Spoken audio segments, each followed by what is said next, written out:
The old slave mart in Charleston, South Carolina, stands as a powerful reminder of one of the darkest chapters in American history. Located at 6 Chalmers Street, it is the last known surviving structure in South Carolina that once operated as a slave auction gallery. Today, the building functions as the Old Slave Mart Museum, dedicated to interpreting and preserving the history of the domestic slave trade and Charleston's central role within it.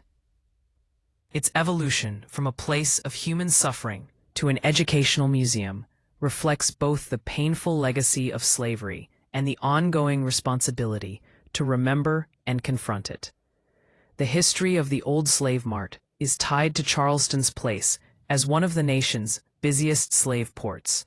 In 1856, the city banned public auctions of enslaved people, forcing traders to move their operations into private, enclosed venues. This led to the establishment of Ryan's Mart, a large complex that included a jail, kitchen, morgue, and auction yard. In 1859, slave trader Ziba B. Oaks purchased the property and constructed the building that would later become known as the Old Slave Mart. Inside, enslaved men, women, and children were displayed and sold at an auction table just inside the arched entrance. These sales continued until around 1863, when the Civil War disrupted the slave trade, and by 1865, the U.S. Army's occupation of Charleston ended its use entirely. Architecturally, the Old Slave Mart is distinctive.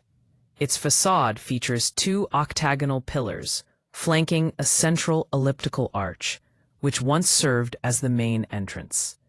Originally built as a single large room with a 20-foot ceiling, the structure was later altered over the years, including the addition of a second floor in 1878.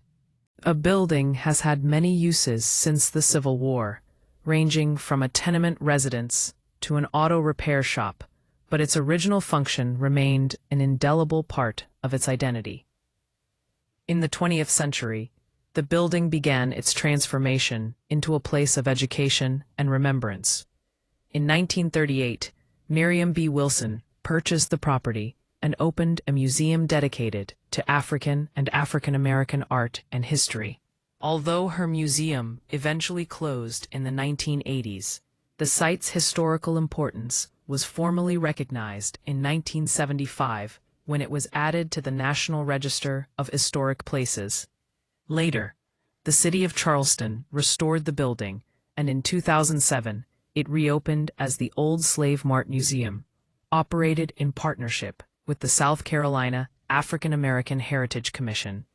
Today, the museum serves as an interpretive site dedicated to telling the story of Charleston's role in the domestic slave trade. Exhibits include documents, narratives, and interpretive displays that explain how enslaved people were sold and transported across the South.